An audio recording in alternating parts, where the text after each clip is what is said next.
Pues buenas tardes y bienvenidos a la introducción al Antiguo Testamento. Antes de nada, decir que hay un par de erratas en el texto.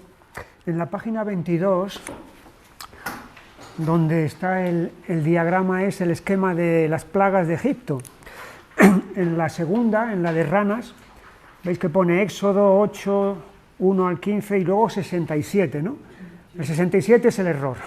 Eso hay que tacharlo, es Éxodo 8, del 1 al 15. Esa es la primera errata. Y la segunda está en la página 25. En la página 25, en el segundo párrafo que empieza con la pena capital. ¿Lo veis ahí? Pues el último versículo de todos los que cita, donde pone la idolatría, Éxodo 21, 14, eso es Éxodo 22, 20. Éxodo 22, 20, no Éxodo 21, 14, el último de los textos esos. ¿Vale? Éxodo 22, 20. Si alguno detectáis otra errata, otro error por ahí, pues decídmelo, porque es muy importante para que en las nuevas ediciones del manual entonces todo vaya saliendo bien.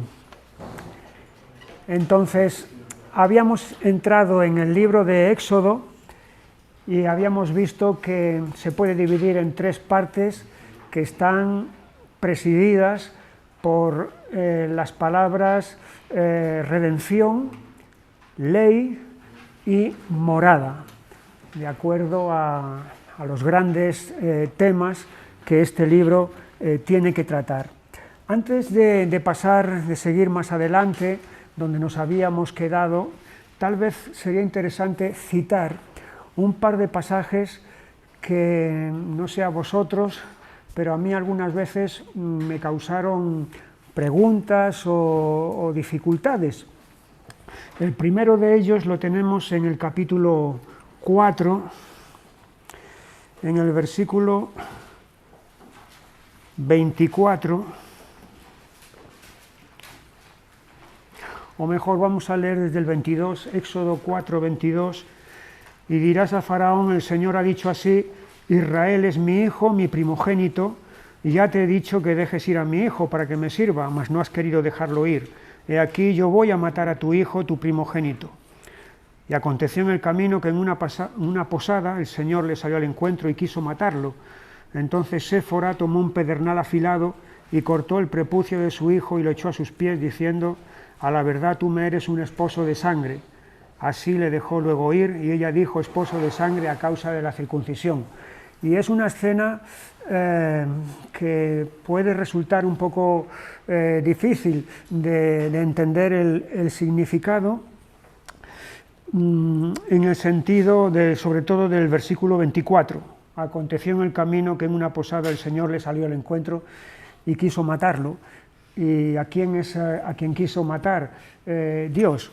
Bueno, es al hijo de Moisés, y de Séfora, que estaba sin circuncidar, era incircunciso. Es interesante que aquí Moisés es enviado por Dios para que saque a Israel de Egipto, y entonces va a ir con esa orden a Faraón. Pero a veces podemos ir exigiendo a otros lo que nosotros mismos no estamos haciendo. Y en ese sentido, Dios se pone en contra nuestra también. Es decir, no podemos demandar un nivel a otros que nosotros mismos no estamos ejerciendo, no estamos dando la talla o el nivel. Es muy fácil ir a Faraón y decirle, aquí yo voy a matar a tu hijo, tu primogénito, viene el juicio de Dios sobre ti, etc. Pero resulta que Moisés mismo tiene a su hijo sin circuncidar. Entonces, ahí es donde viene esta acción de Dios en contra del propio hijo de Moisés. Es la justicia de Dios que se aplica tanto a unos como a otros. Ese es un pasaje. El otro pasaje estaría en el capítulo 6 y versículo 3, y dice: y aparecía a Abraham, a Isaac y a Jacob como Dios omnipotente, mas en mi nombre, Jehová, no me di a conocer a ellos. Sin embargo, cuando vamos al libro del Génesis, este nombre aparece muchísimas veces. Este nombre, y de hecho incluso en boca de los patriarcas. Uno de los altares que Abraham edifica, dice que invocó allí el nombre del Señor, el nombre de Jehová. Y Jacob, en el sueño que tuvo aquella noche que escapaba de su hermano para irse a Mesopotamia, Dios le dice en visión: yo soy Jehová, la tierra en que estás acostado la daré a ti, a tu descendencia, etc. Entonces ese nombre no era desconocido para los patriarcas, al revés, era un nombre muy conocido. Entonces, como dice aquí, aparecí a ellos como Dios omnipotente. Dios omnipotente es el nombre que se llama El Shaddai. Esa es la traducción, Dios omnipotente, o se podría también decir el Dios que es suficiente. Mas en mi nombre, Jehová, no me di a conocer a ellos, pero si hemos visto que sí, que aparece ese nombre y que ellos lo invocan y que Dios mismo dice que es Jehová, etc., ¿cómo puede ser esto? Bueno, la razón de todo esto está en lo siguiente. En la relación que Dios tuvo con los patriarcas, tiene que ver con la sustentación de ellos, la multiplicación de ellos, la promesa hacia ellos y la bendición material, etcétera, hacia ellos.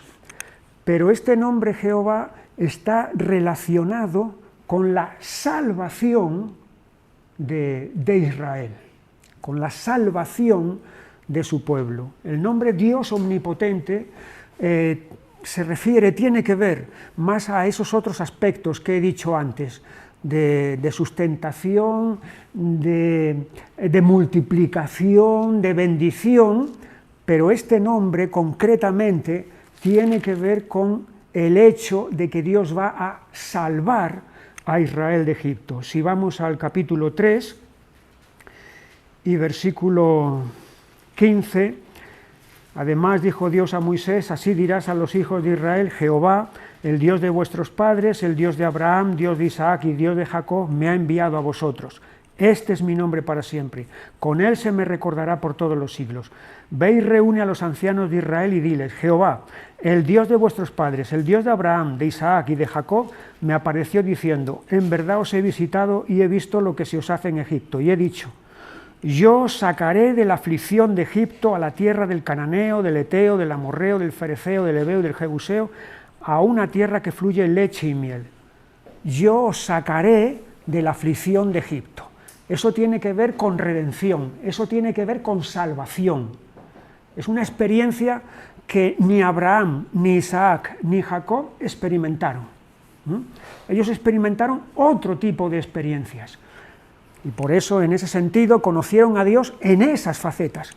Pero en esta faceta salvadora es ahora cuando Dios va a intervenir y cuando va a actuar.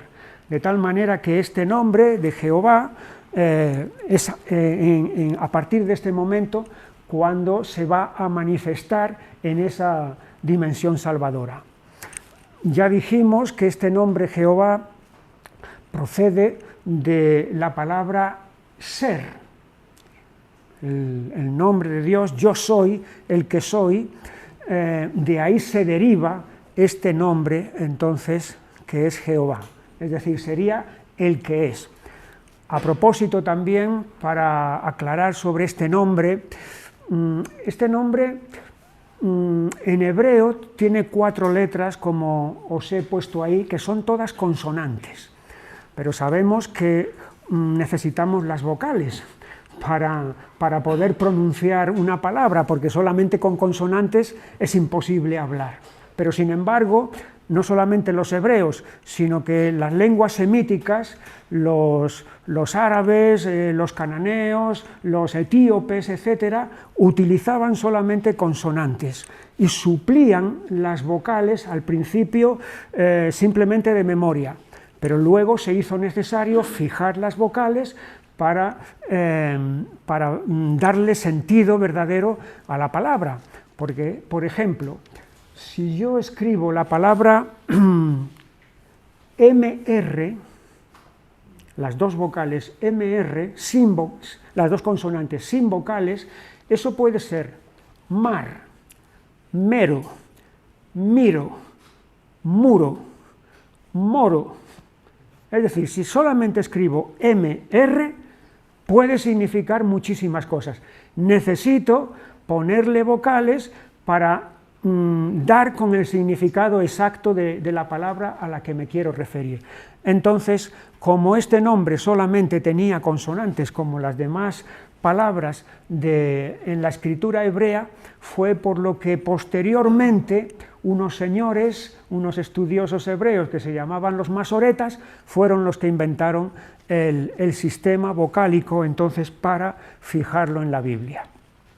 Y este sonido de Jehová solamente aparece en el siglo XVI, o sea, muy tarde, muy tarde. De hecho, la primera traducción de la Biblia del hebreo al griego, la famosa Septuaginta, cuando los traductores hebreos tradujeron este nombre, pusieron Señor. Tradujeron, la palabra griega es kurios, pero así lo tradujeron. Bueno, esto es solamente para que, por si veis Biblias en las que unos dicen, anda, aquí aparece Jehová, en otras aparece Yahvé, en otras aparece Señor, yo leo, como os habéis dado cuenta, me parece ya, siempre este nombre como Señor, pues es simplemente por esta razón. Pero en cualquier caso, sea como sea, nos estamos refiriendo a Dios, al Dios vivo y verdadero. Bien, habíamos empezado a tratar sobre el asunto de las plagas de Egipto. Nos habíamos metido en ellas. Ha habido o hay un intento de explicación naturalista de las plagas de Egipto. Me refiero a que se trata, hay algunos que tratan de eliminar todo lo que sea sobrenatural de aquí, y no solamente en las plagas de Egipto, sino todo lo que sea sobrenatural en la Biblia, tratan de explicarlo de maneras naturales. Pero es en vano. Las plagas de Egipto fueron una serie de actos sobrenaturales en los que Dios intervino. Estas plagas comenzaron, cada una de ellas, cuando Dios ordenó que comenzaran, y terminaron cuando Dios ordenó que terminaran. Es decir, no obedece a un proceso natural la secuencia de las plagas, sino que obedece a la orden, al mandato de Dios. Además, en estas plagas se hace una diferencia, a partir de la cuarta plaga, entre egipcios e israelitas. Si fuera un proceso natural, no tendría sentido, ¿verdad? Que no podría ser que hubiera una diferenciación entre israelitas y egipcios, porque, por ejemplo, en la cuarta plaga, la de las moscas, ¿cómo van a saber las moscas quién es un egipcio y quién es un israelita, verdad? Los que se aferran a esta explicación naturalista de las plagas dicen, lo de la sangre, bueno, probablemente hubo un deterioro de las condiciones del agua en el río Nilo y en los demás Nilos, en los demás ríos. Eso dio origen a que las ranas que estaban en esos ríos, como el agua era imposible como medio de supervivencia, que las ranas tuvieran que salir. Cuando las ranas se murieron, entonces eso atrajo a los piojos, los cadáveres de las ranas produjeron los piojos atrajeron las moscas trajo la peste trajo las úlceras, y entonces todo lo explican en el sentido de que hay una secuencia de causa-efecto, todo natural. Es como un desastre ecológico que está habiendo en Egipto. Pero como digo, las cosas suceden cada una cuando Dios dice que sucedan y terminan cuando Dios dice que terminan, y también dónde suceden y dónde no suceden. Hay otra cosa también, dando por supuesto que en las primeras 6 hay un encadenamiento de causa-efecto entre unas y otras. ¿Qué tiene que ver, por ejemplo, la 6ª de las úlceras con la 7ª del granizo? Nada. ¿Qué tiene que ver el granizo con las langostas? Nada. ¿Qué tiene que ver las langostas con las tinieblas? Nada. ¿Y qué tiene que ver las tinieblas con la muerte de los primogénitos? Nada, absolutamente. Entonces, las plagas fueron verdaderamente juicios de Dios en los que, como vimos en la última clase, se manifiesta la soberanía de Dios, es decir, el dominio absoluto que Dios tiene sobre todos los elementos naturales e incluso también sobre la vida y sobre la muerte. Vemos también que las plagas nos enseñan la inutilidad, la impotencia de los dioses de Egipto, que supuestamente eran los que controlaban algunas de estas parcelas de poder. No pueden hacer nada, no pueden impedirlas, no pueden librar a los egipcios, no pueden traer castigo sobre los israelitas, etc. Todos los dioses de Egipto, aquí se ve en la nulidad, en definitiva, la inexistencia de todos esos dioses.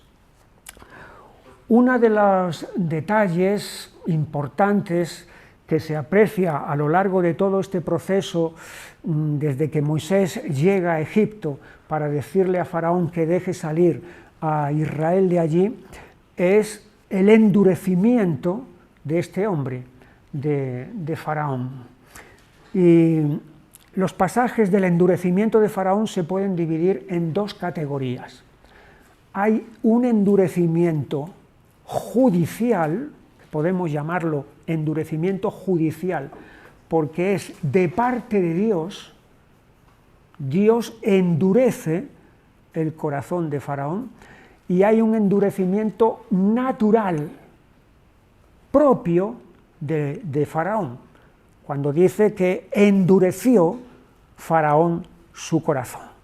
Así que estas 2 clases de endurecimiento son las que están presentes ahí, el que viene de parte de Dios y el que viene de parte del hombre mismo. A veces nos puede costar trabajo entender cómo puede ser que Dios endurezca a una persona, pero efectivamente eso es lo que ocurre en este caso.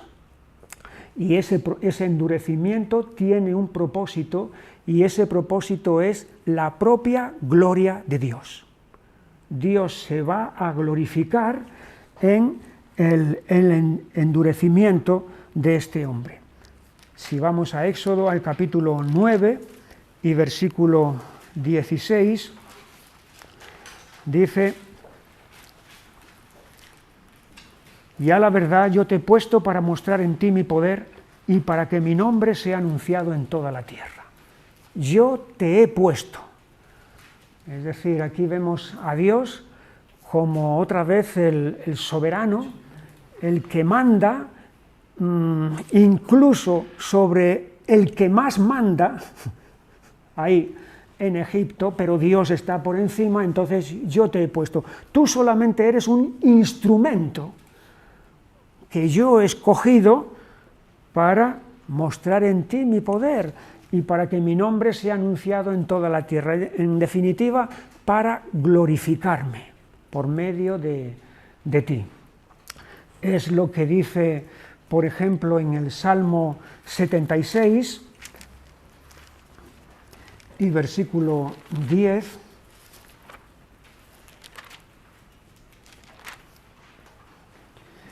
Ciertamente la ira del hombre te alabará. La ira del hombre. Aquí tenemos a este hombre con su ira, con su furor contra Dios, contra Moisés y contra Israel. No dejo salir a mi pueblo.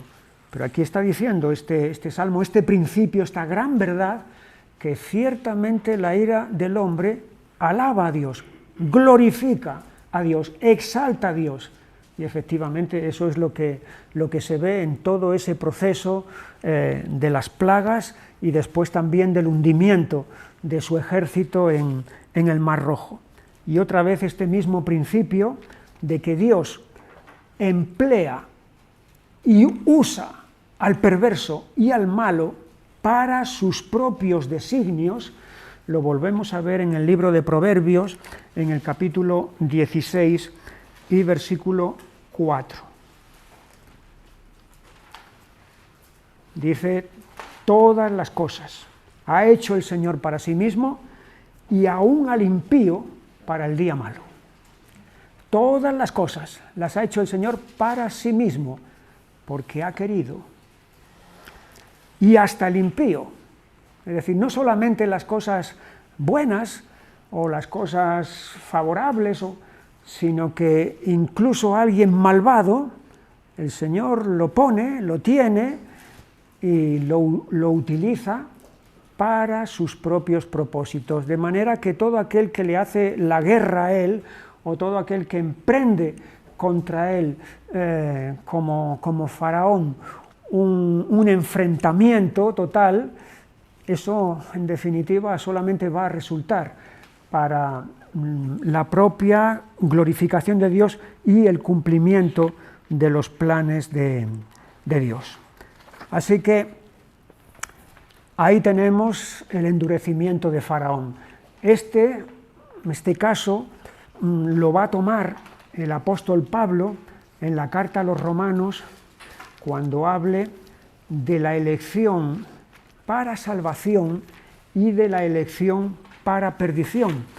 En la carta a los Romanos, en el capítulo 9 y versículo 21, dice, ¿o no tiene potestad el alfarero sobre el barro para hacer de la misma masa un vaso para honra y otro para deshonra?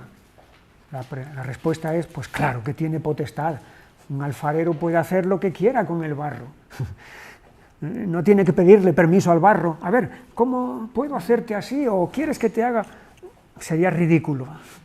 El alfarero tiene total potestad para hacer lo que quiera con el barro. Y ahí está entonces el caso de Faraón, versículo 22. ¿Y qué si Dios, queriendo mostrar su ira y hacer notorio su poder, soportó con mucha paciencia los vasos de ira preparados para destrucción? Y para hacer notorias las riquezas de su gloria las mostró para con los vasos de misericordia que él preparó de antemano para gloria. Así que aquí hay vasos de ira preparados para destrucción y vasos de gloria, vasos de misericordia, preparados entonces para la gloria de Dios. Así que el caso de Faraón ilustra bien esta gran enseñanza, esta gran doctrina, y esto debe de ser también una lección que nos debe de traer fortaleza y confianza y seguridad, porque a veces se puede levantar en el mundo, se pueden levantar personajes malignos que tienen mucho poder, que pueden hacer mucho daño y que de hecho hacen mucho daño, y puedes decir, ¿quién puede hacerles frente? Estamos a merced de ellos, estamos en sus manos, hacen lo que les da la gana, se salen con la suya, etc. Pero esta enseñanza aquí de decir de que aún al impío está ahí para el día malo, porque Dios lo ha levantado, Dios ha permitido que eso ocurra, pero al final es Dios el que tiene la última palabra en todos los sentidos. Eso debe de darnos entonces esa seguridad y confianza de que Dios no ha perdido las riendas, no ha perdido los papeles, que no está a la desesperada o no está huyendo porque aquí abajo se le está haciendo guerra contra él. No, de ninguna manera. Aún en el peor de los casos, el Señor tiene el control de todas las cosas. Después de todas estas plagas, la última entonces es cuando Faraón finalmente cede y deja ir al pueblo de Israel, incluso con sus animales, varones, mujeres, niños, ganado, etc. Y es cuando los deja salir. Y simultáneamente, con esa 10ª plaga de la muerte de los primogénitos, es cuando sucede la Pascua, cuando Dios instituye la Pascua. La palabra Pascua en hebreo es Pesaj, y es una palabra que se deriva de la palabra pasar. Si vamos al libro a Éxodo, al capítulo 12,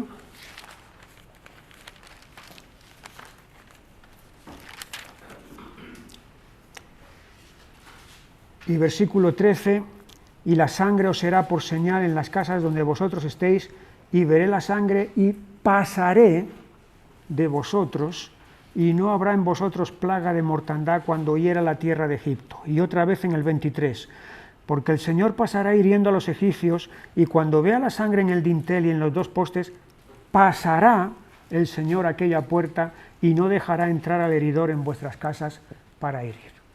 Entonces, de esta palabra de pasar, entonces es de donde viene la palabra Pascua. De tal manera que este cordero, que es inmolado, cada familia de Israel, la sangre untada en el dintel de cada puerta, va a ser la señal protectora que evite que el destructor entre en aquellas casas donde el cordero ha sido inmolado y donde la sangre ha sido untada en las puertas. Y en ese sentido, aquí se instituye el método redentor que Dios va a emplear en este caso, y también que prefigura el método redentor que Dios va a emplear en la redención verdadera y final, que es la que Jesucristo ejecuta, siendo Él el Cordero cuya sangre aplicada en nuestras vidas nos libra de la condenación. Todos aquellos, en todas aquellas casas donde no había esa sangre aplicada en las puertas, la destrucción, la muerte, se ejecutó sobre ellas. Y eso nos indica entonces que la única manera de escapar de la condenación, no solamente ya de aquí, de una muerte física, sino de la condenación eterna, es precisamente a través de la sangre de Jesucristo, cuando hemos creído en ella, cuando nos hemos amparado en ella. La fe en la sangre de Cristo, entonces, nos libra de la ira de Dios, nos libra de la condenación y del infierno. Y no hay otro método, no hay otra manera de escapar de ese juicio de Dios. Como aquí tenían que haber muerto un primogénito de las casas de Israel, lo mismo que de las casas de los egipcios, pero hubo un cordero, el cordero que murió en lugar de cada primogénito, eso significa que esos primogénitos quedan a partir de este momento consagrados a Dios, dedicados a Dios. Los primogénitos le deben su vida a Dios. Y es por eso que en la carta a los Hebreos, en el capítulo 11,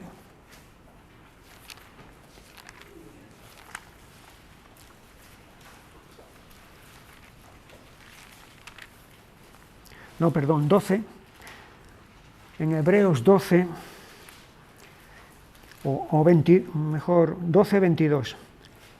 Hebreos 12, 22 dice: sino que os habéis acercado al monte de Sión, a la ciudad del Dios vivo, Jerusalén la celestial, a la compañía de muchos millares de ángeles, a la congregación de los primogénitos que están inscritos en los cielos.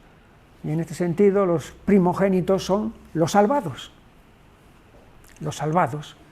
aquellos en cuyo lugar ha muerto el Cordero. Entonces, cuando uno cree en Jesucristo, cuando uno se ampara en su sangre, en ese sentido, entonces es uno de esos primogénitos que estaba destinado a la muerte, pero que sin embargo, gracias al Cordero, ha sido salvado de la condenación. Esa noche, mientras en las casas de los egipcios está habiendo muerte en cada una de ellas, en las casas de los israelitas hay preservación y hay salvación porque ha habido una muerte sustitutoria. Es ahí, a la mañana siguiente, cuando ellos salen de Egipto porque Faraón ha cedido totalmente. Sin embargo, cuando están en camino, cuando poco después de salir de Egipto, Faraón se arrepiente, Dios endurece el corazón de Faraón y sale entonces en persecución de ellos con todos sus carros y sus capitanes escogidos, estando él mismo también al frente. Y sale en persecución de ellos para aniquilarlos.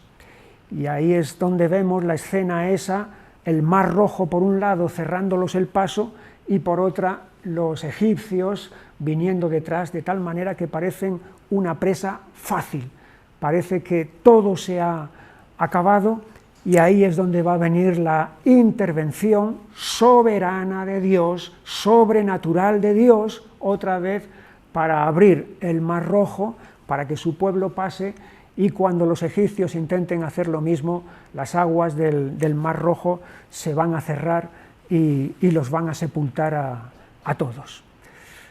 Ya dijimos en la última clase que una de las grandes lecciones de todos estos sucesos es que Dios es el único y exclusivo autor de la salvación.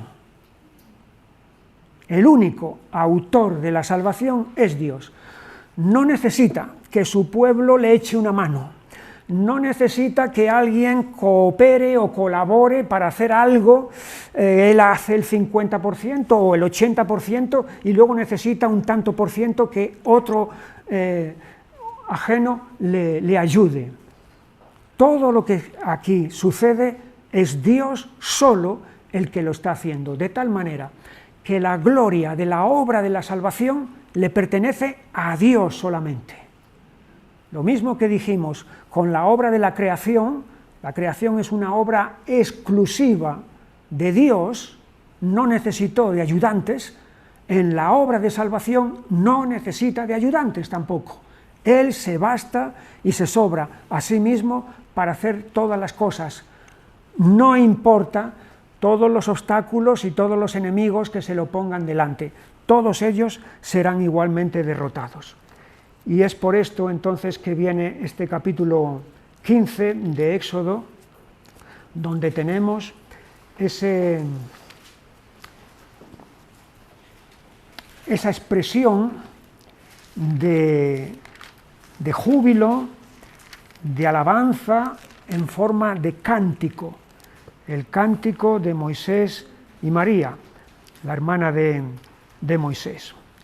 Allí en el versículo 2, el Señor es mi fortaleza y mi cántico y ha sido mi salvación. Aquí tenemos esta preciosa y grandiosa palabra. Otra vez digo, esto no lo conocieron Abraham, ni Isaac, ni Jacob. Conocieron a Dios en otras facetas, pero en esta de la salvación es aquí, cuando Dios se está manifestando en este sentido como Salvador. Y todo esto, todos estos acontecimientos que ellos acaban de experimentar, no son más que el anuncio de lo que va a pasar cuando atraviesen el desierto y lleguen a las fronteras de la tierra de Canaán y a la tierra de Canaán misma. En el versículo 14 de este mismo capítulo: lo oirán los pueblos y temblarán, se apoderará dolor de la tierra de los filisteos, entonces los caudillos de Edom se turbarán, a los valientes de Moab les sobrecogerá temblor, se acobardarán todos los moradores de Canaán. Es decir, este gran acontecimiento que está ocurriendo aquí va a tener repercusiones sobre los demás pueblos, y todo esto prefigura, anuncia. Aquí ha habido una gran victoria y una gran derrota, una gran victoria de Israel, gracias a Dios, y una gran derrota de sus enemigos, y es lo que va a pasar cuando ellos entonces entren en Canaán. También va a haber victoria del pueblo de Dios y va a haber derrota de sus enemigos. Es interesante que hay en el libro de Apocalipsis, en el capítulo 15 y versículo 5, una alusión a este cántico de Moisés.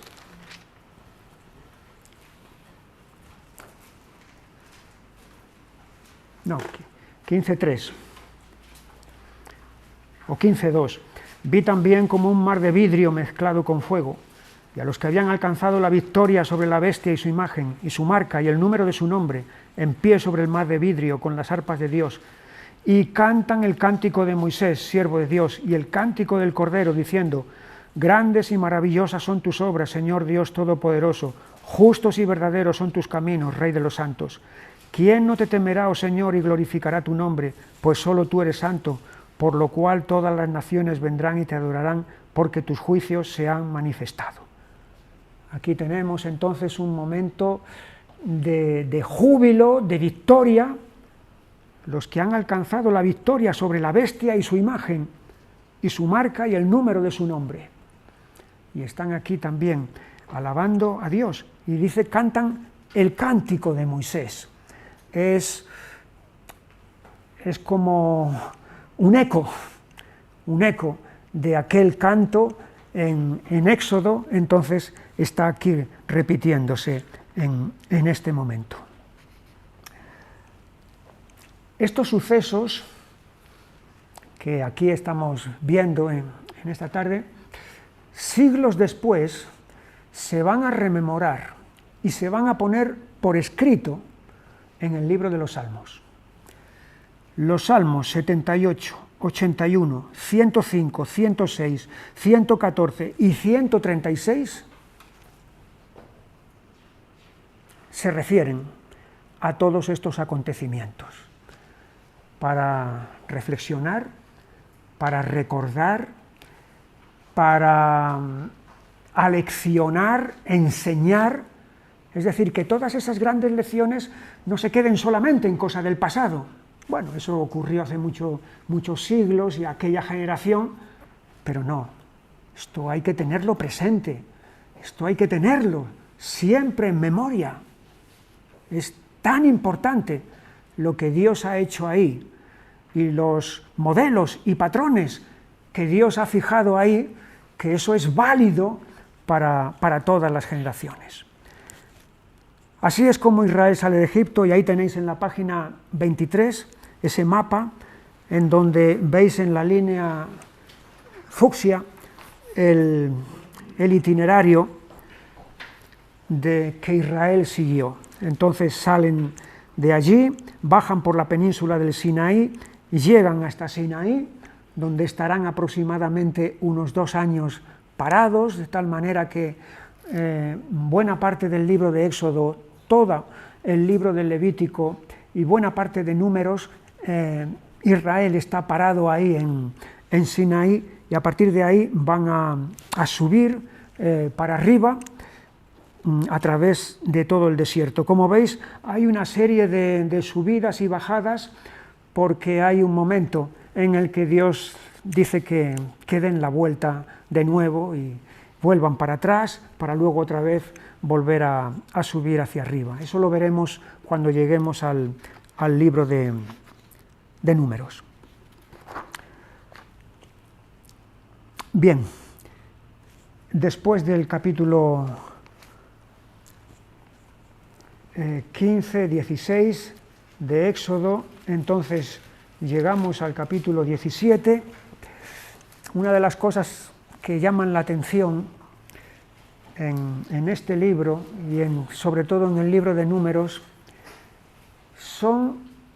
es que nada más, y después de ver todas estas grandes proezas que Dios ha hecho, la queja, la murmuración es algo propio de este pueblo. Es algo que parece impensable, que parece increíble.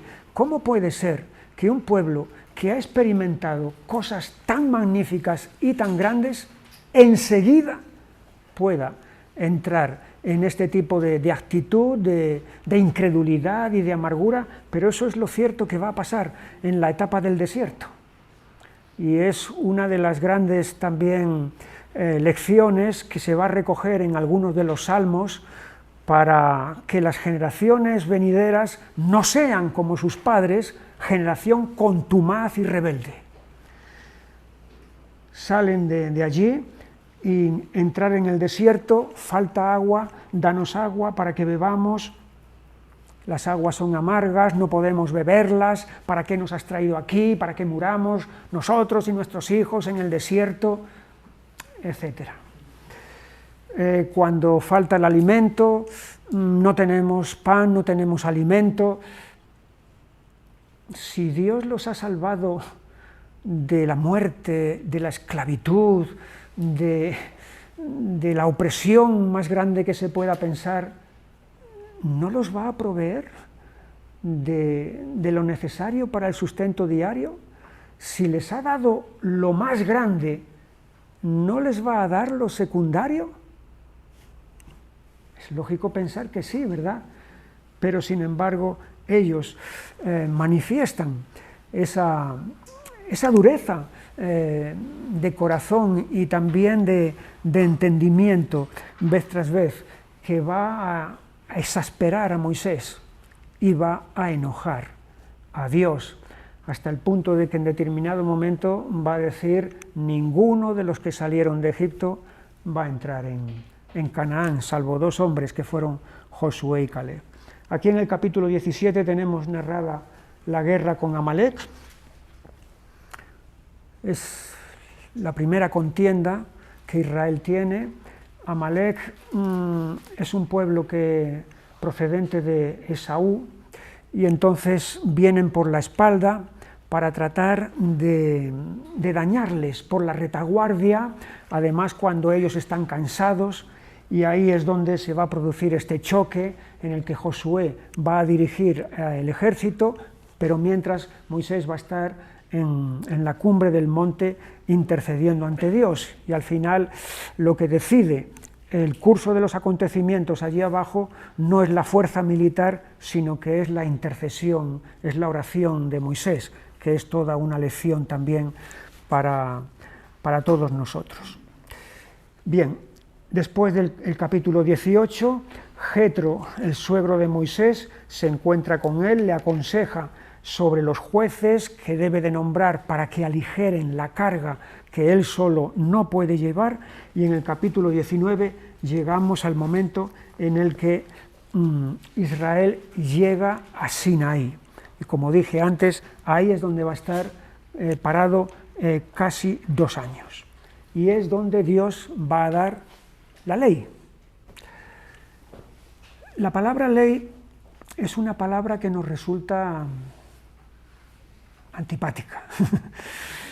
No es la palabra más que nos despierte más entusiasmo, más alegre, preferimos otras palabras.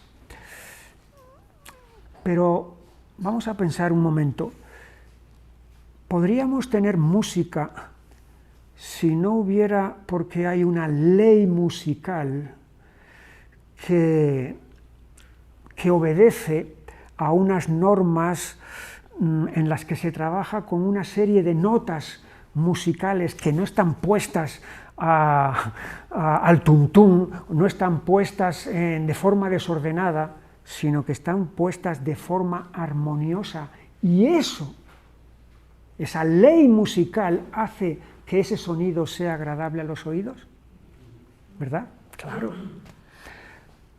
Este edificio podría sostenerse si no fuera porque hay unas leyes matemáticas y físicas mediante las cuales hay unos cimientos que están soportando todo este edificio.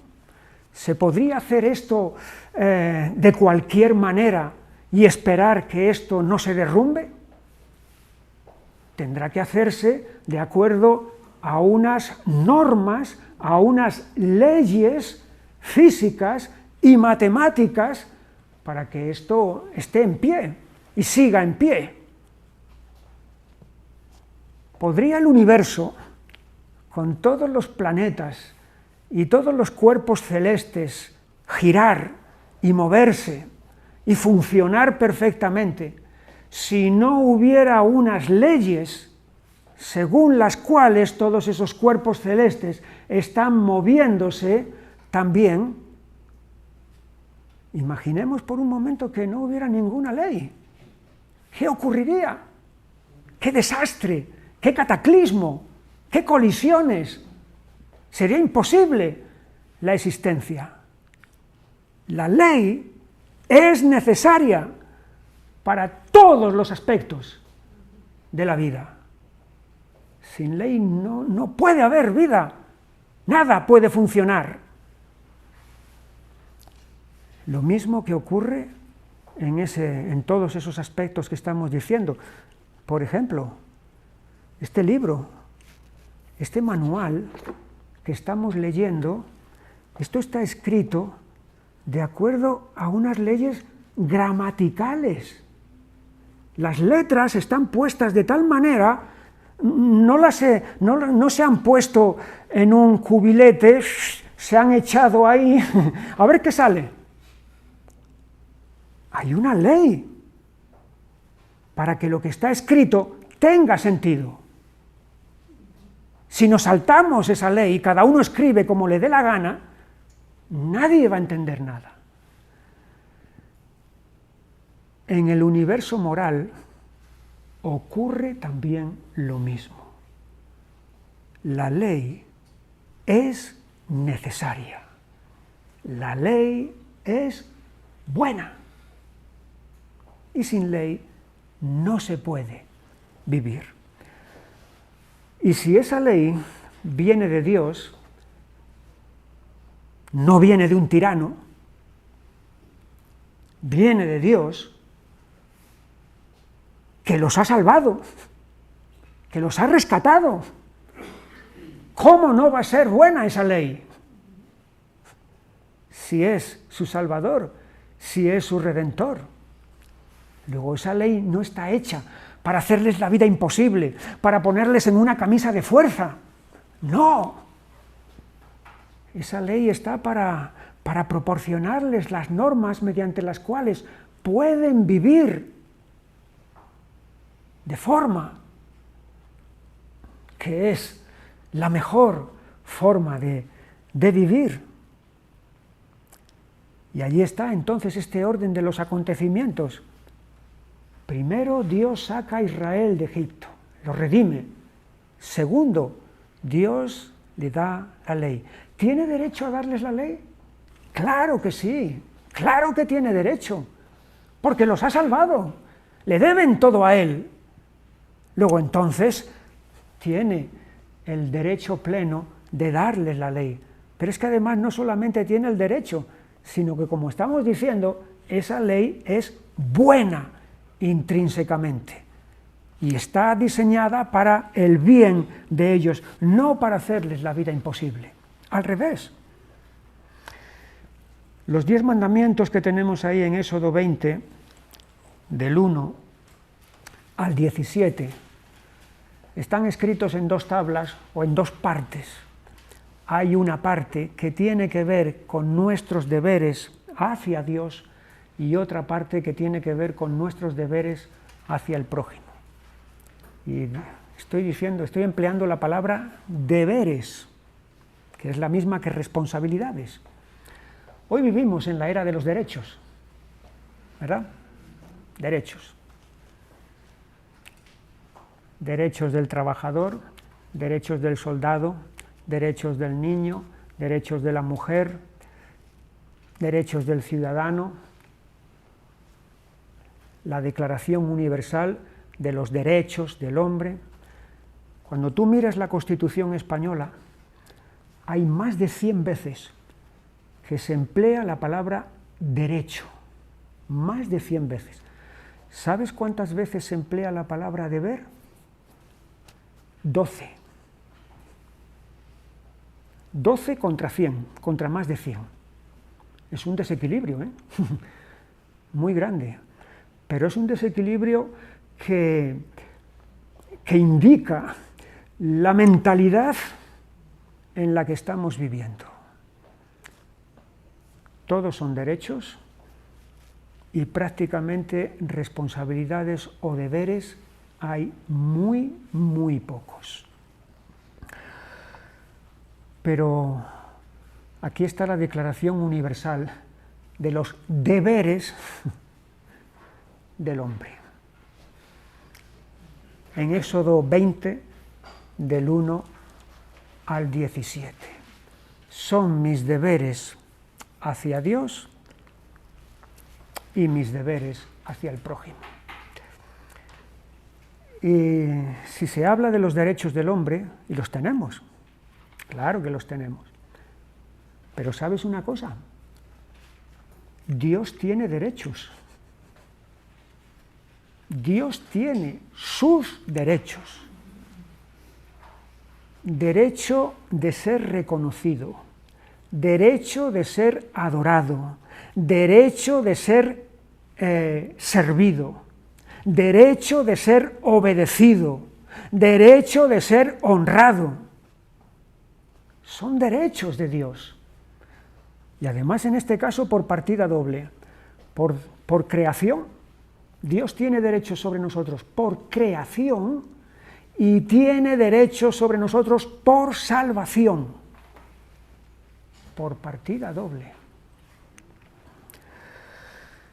Y aquí es donde están especificados esos deberes que nosotros tenemos tanto para el prójimo como para con Dios. Primero, estamos allí en la página 24, lo he resumido de esta manera. Dios no ha de ser relativizado. Éxodo 23. No tendrás dioses ajenos delante de mí. Dios no ha de ser relativizado. ¿Qué es relativizado? Lo relativo es lo contrario de lo que es absoluto. Dios es absoluto, Dios es único. Pero cuando alguien tiene otros dioses, entonces está relativizando a Dios, le está quitando su cualidad de ser absoluto, de soberanía, de ser único. Eso es lo que hacían muchos pueblos. Un Dios para esto, otro Dios para lo otro otro, etc. No tendrás dioses ajenos delante de mí. Dios no ha de ser imaginado. No te harás imagen, versículo 4, ni ninguna semejanza de lo que esté arriba en el cielo, ni abajo en la tierra, ni en las aguas debajo de la tierra. Es la imaginación del hombre que quiere plasmar a Dios. No puedes guiarte por tu imaginación. Dios no ha de ser trivializado. 27. No tomarás el nombre del Señor tu Dios en vano. Trivializar es hacer trivial a Dios, hacer superficial a Dios. como si fuera algo que puede ser manejado, usado, sin importancia. No, estamos aquí ante algo sagrado, ante alguien sagrado, sublime. Dios debe ser adorado. 8. Acuérdate del día de reposo, del sábado, para santificarlo. Hay un día específico, especial, en el que Dios debe ser adorado. Los padres deben ser honrados. 20:12. Honra a tu padre y a tu madre. La vida humana ha de ser respetada. 13. No matarás. La sexualidad no ha de torcerse. No cometerás adulterio. La propiedad ajena ha de ser respetada. No hurtarás. El honor ajeno no debe ser ilegítimamente violado. No hablarás contra tu prójimo falso testimonio. Y la codicia ha de ser desechada. No codiciarás la casa de tu prójimo, la mujer de tu prójimo, ni su siervo, ni su criada, ni su buey, ni su asno, ni cosa alguna de tu prójimo. Aquí tenemos entonces esta ley. Esta ley es moral. Esta ley no solamente es para este momento y no solamente es para este pueblo. Esta es una ley vigente universal, porque en ella está expresada el carácter de Dios, la santidad de Dios, la justicia de Dios. Esta ley es un todo. Es decir, yo no puedo decir, vamos a ver, sí, este sí me gusta, no hurtarás, pues claro, yo no quiero que me robe nadie. Este sí me gusta, no matarás, también, no quiero que nadie me haga daño. Pero no cometerás adulterio. Bueno, si se me pone a tiro, ¿por qué no voy a aprovechar la circunstancia y la situación? Honra a tu padre y a tu madre. Bueno, mis viejos están totalmente anticuados y acuérdate del día de reposo. El día de reposo es para mí. Me voy a la sierra, me marcho por ahí para entretenerme y para pasármelo bien. Y entonces estamos haciendo de la ley lo que a nosotros nos gusta, cogiendo y desechando, etc. Esto es una unidad, es un todo. Es por eso que Santiago dice en su carta que el que transgrede la ley en un punto, la ha transgredido en todos. Por esta unidad que tiene toda la ley, de tal manera que nosotros no tenemos el derecho de seleccionar y escoger a ver qué es lo que nos gusta o lo que no nos gusta. Estos son mandatos, no son sugerencias, no son consejos, no son exhortaciones, son mandatos y mandatos para nuestro bien, como hemos dicho antes. Los deberes. Los deberes que yo tengo hacia mi prójimo son sus derechos. Y el deber que mi prójimo tiene hacia mí es mi derecho. Así que aquí tenemos un balance, un equilibrio entre derechos y deberes. Mi derecho es tu deber y tu derecho es mi deber. Derecho y deber. En el momento que hay derechos y se desechan los deberes, que es lo que está pasando ahora, eso es un abuso. Un abuso, porque solamente se piensa en los derechos y se desechan los deberes. Viceversa, en el momento que solamente se contemplan deberes sin derechos, eso se convierte en una carga insoportable. Pero este texto de hace 3000 y pico de años pone en equilibrio derechos y deberes a la par. Después de este capítulo 20 tenemos en el capítulo 21, 22 y 23 otra serie de leyes que emanan de estas leyes, de estos 10 mandamientos que hemos visto aquí. Tienen que ver con situaciones cotidianas, tienen que ver con casos que se producen, que se van a producir. Aquí concretamente están puestos a veces en un escenario rural del campo. Si un buey acornea, porque es las circunstancias en las que ellos están viviendo.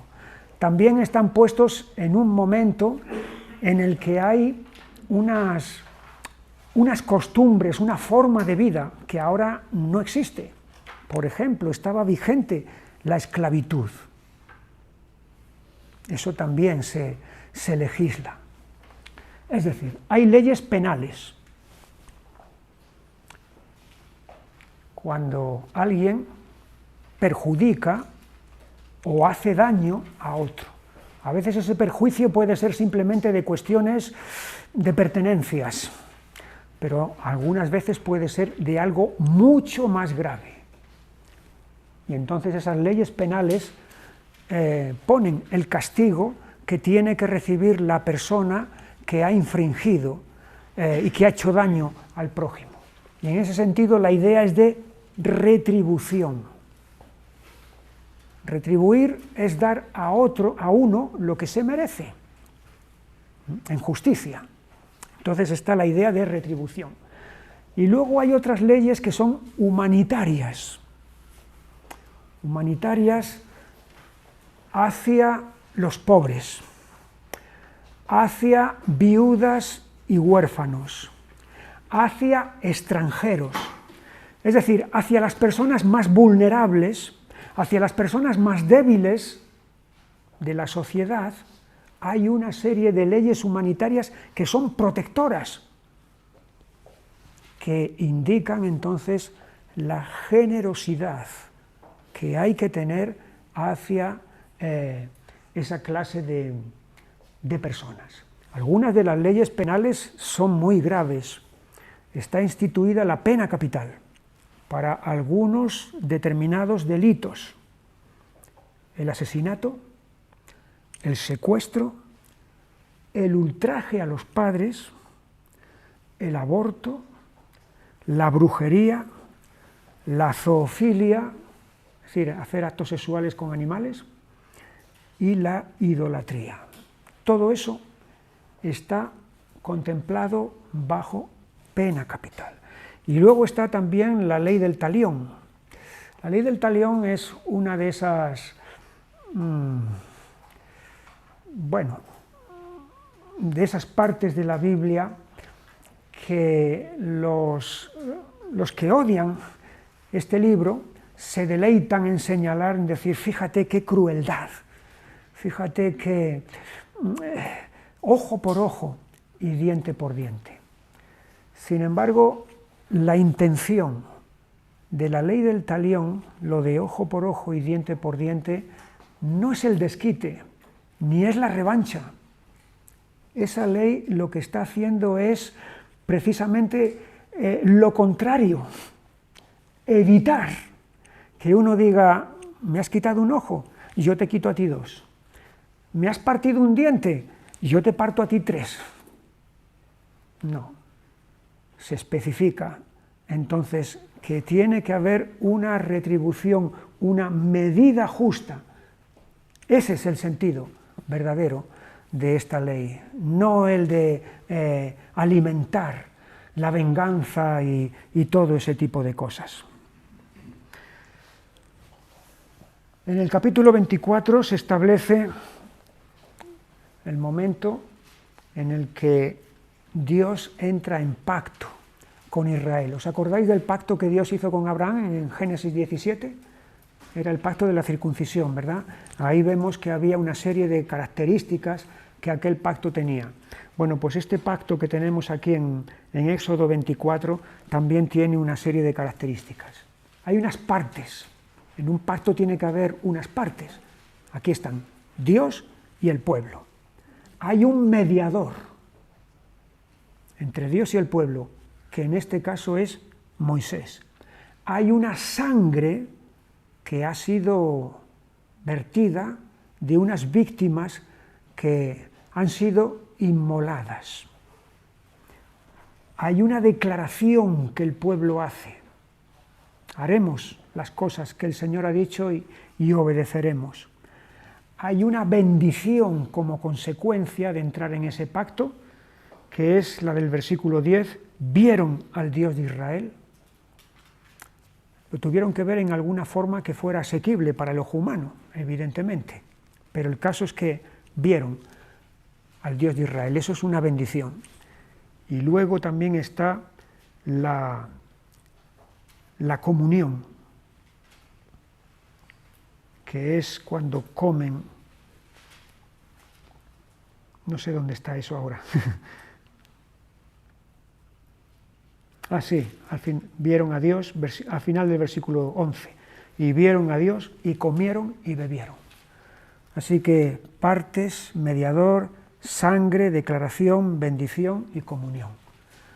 De alguna manera todo esto anuncia el nuevo pacto, donde hay unas partes, donde hay un mediador, donde hay una sangre vertida, donde hay una confesión o declaración que nosotros hemos de hacer, de que recibimos ese nuevo pacto, hay una bendición que viene como consecuencia y hay una comunión con Dios.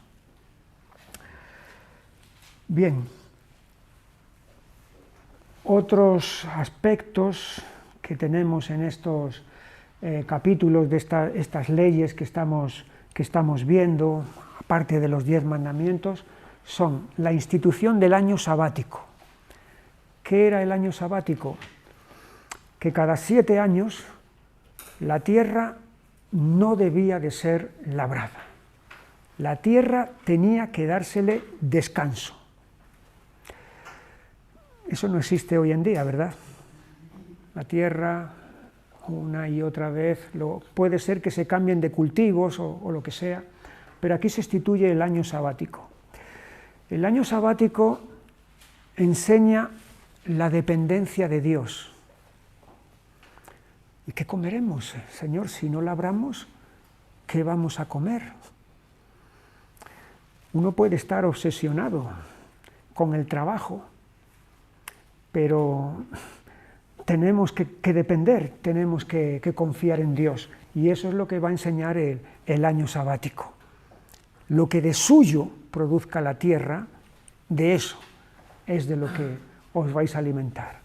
El año sabático da descanso a la tierra. La tierra, como es un ser vivo también, en una manera, necesita descanso para que pueda regenerarse, para que pueda renovarse. La sobreexplotación del medio a veces puede llegar al agotamiento, y es lo que está pasando. Estamos sobreexplotando los recursos y estos se están agotando. Pero el descanso de la tierra entonces da a la tierra la oportunidad entonces de regenerarse. Es provisión para los pobres, para que esas personas entonces puedan tomar de lo que la tierra está produciendo. Es provisión para las bestias también. Y es liberación de la codicia. Porque se puede estar tan obsesionado con el trabajo, con el producir, con el ganar, con el tener, que se entra en una dinámica de codicia. Pero este año sabático entonces libera de esa codicia. Luego está la institución del sábado, el día de reposo, que es de descanso para animales, para siervos y para extranjeros. Porque también hay la tentación de decir, no, pero estos que sigan trabajando y que sigan produciendo. pero el sábado es no solamente para los israelitas, sino para todos estos colectivos también. Y luego están las festividades anuales. Las festividades anuales son 3: panes sin levadura, la siega y el cordero. Y la cosecha. Panes sin levadura, siega y cosecha. Casi al final del manual, si vais a la página 180, veréis el calendario hebreo.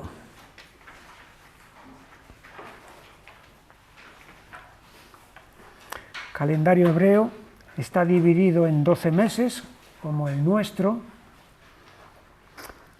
y ahí tenéis la equivalencia entonces de esos meses respecto a los nuestros. El primer mes era cuando la Pascua.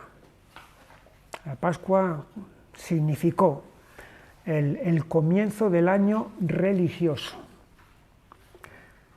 Ahí tenéis en el mes tercero la fiesta de las semanas, o la fiesta de la siega.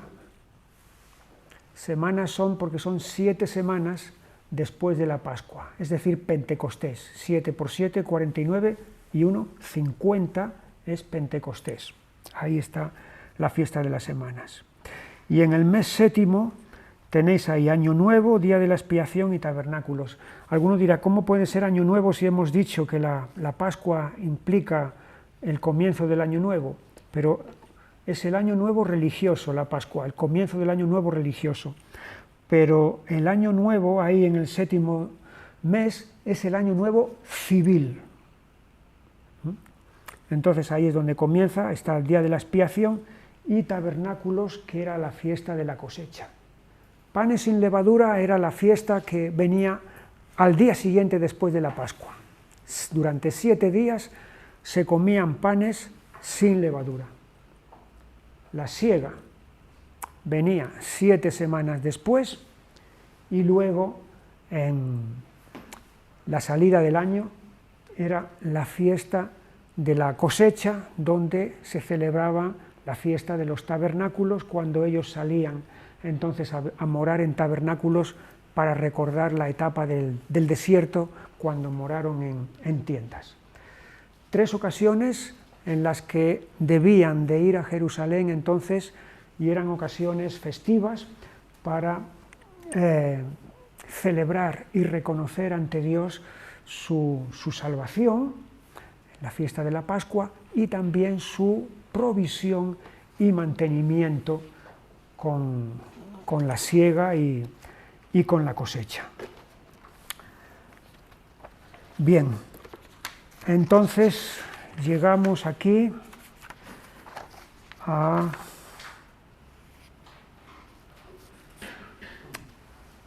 hemos terminado con la parte de la ley y entraríamos con el tabernáculo, que comienza a partir del capítulo 25 de Éxodo. Lo que pasa es que esto es amplio. Sí, esto es amplio.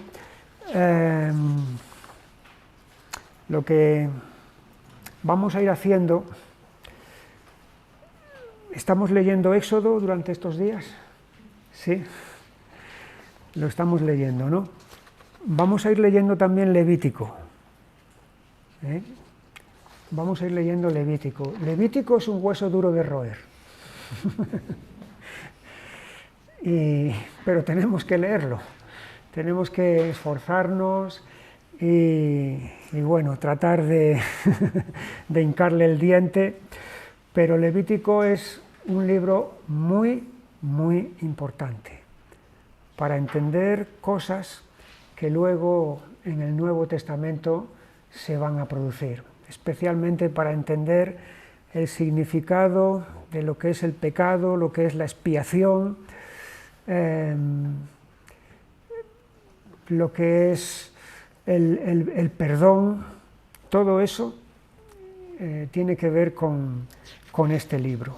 Así que aunque sea a veces repetitivo y aunque nos resulte un poco aburrido y difícil, como también algunos capítulos de Éxodo en cuanto a la construcción del tabernáculo, pero merece la pena porque ahí hay grandes lecciones en figuras simbólicas, lecciones espirituales entonces de las cuales podemos sacar mucho provecho, mucha ganancia. Muy bien, pues entonces terminamos aquí. Si Dios quiere, nos vemos el viernes que viene. Conforme a su gran amor, recordaré